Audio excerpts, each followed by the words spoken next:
وعنا wanaagsan daawadayaal waa mar kale iyo barnaamijkeena xogta dahsoon oo aynu ku soo qaadanayno qodobo ay kamid yihiin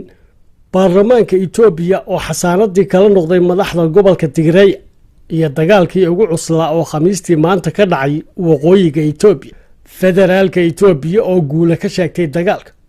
iyo kumanaan dad oo ka qaxaya gobolka Tigray una gudbaya xuduudda Suudaan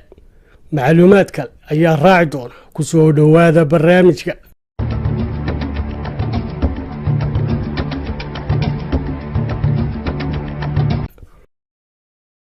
iyadoo ay socdaan duulaankii rogaal celiska ahaa ee ciidanka Itoobiya ee ku wajahan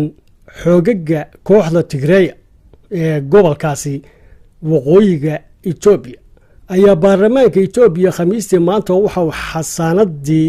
kala noqday 39 xubnood oo kamid ah baarlamaanka oo ay kamid yihiin saraakiisha ugu sareysa gobolka Tigray ee lagu tuhunsan yahay inay hogaaminayaan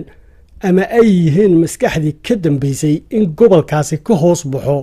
nidaamka guud ee federaalka ah ee Itoobiya waana go'aankii ugu dambeeyay ee ka soo baxa baarlamaanka federaalka iyo xukuumadda ee ka dhanka ah kooxda TPLF oo xoogagoodu toddobaadkii la soo dhaafay weerareen taliska waqooyi ee ciidamada difaaca Itoobiya halkaa oo ay ku dileen askar kuna gurteen dhammaan hantidii ciidan ee agabka ee halka taalay baarlamaanka federaalka Itoobiya ayaa dhawaan waxa ay ansixiyeen in dawlad ku meel gaar ah loo sameeyo gobolka Tigray taasoo awoodaha kala wareegaysa kooxda TPLF hogaamiyaha gobolka Tigray Debretsion Gabramakaahil iyo afhayeenkiisa Getachew Reda ayaa kamida mudanayaasha laga xayuubiyay xasaanadooda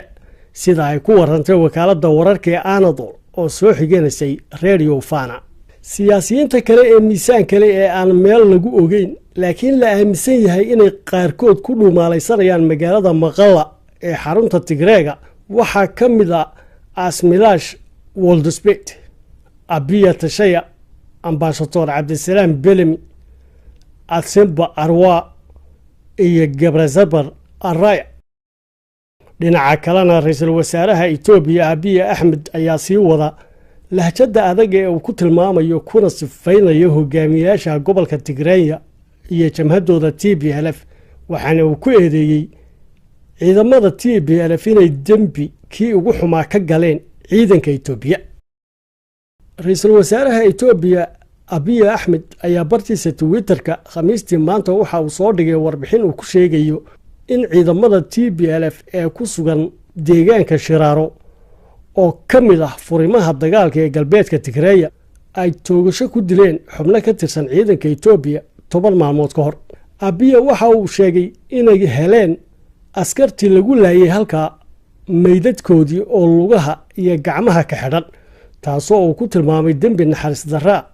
oo naxdin leh ra'iisul wasaaruhu waxa kale oo ku dhawaaqay in galbeedka Tigray laga xoreeyay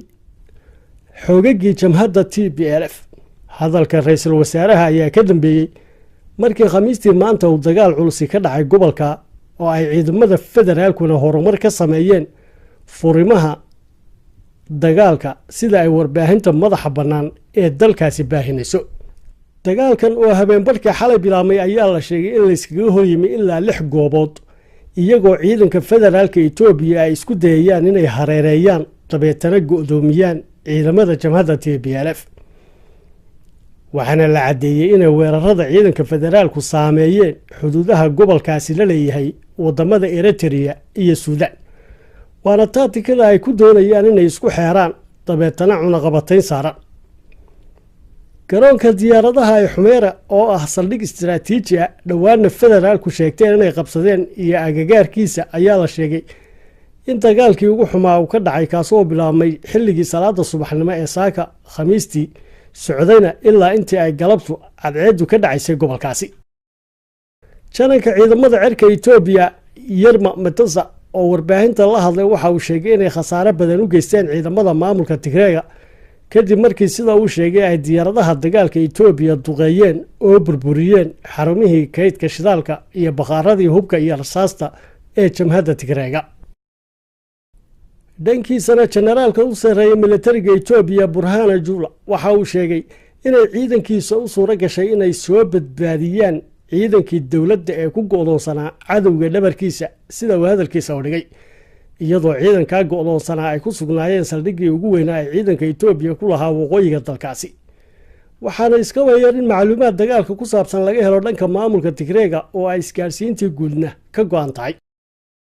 guud ahaan dalka Itoobiya oo uu ku jiro dhulka ismaamulka Soomaalidu waxa ka dhacay banaanbaxyo la soo abaabulay oo lagu taageerayo hawlgallada ciidamada Itoobiya ka wadaan gobolka Tigreeya ugu yaraan 11,000 oo qaxootiya oo ka barakacay gobolka Tigreeya ayaa u gudbay xuduudda Suudaan muddadii toddobaadka ahayd ee u dambeysay sida ay sheegeen mas'uuliyiin dawladda Suudaan ka mid ah iyadoo hay'adda qaramada midoobay u qaabilsan qaramada midoobay ay walaac ka muujisay xaaladda dadka qaxootiga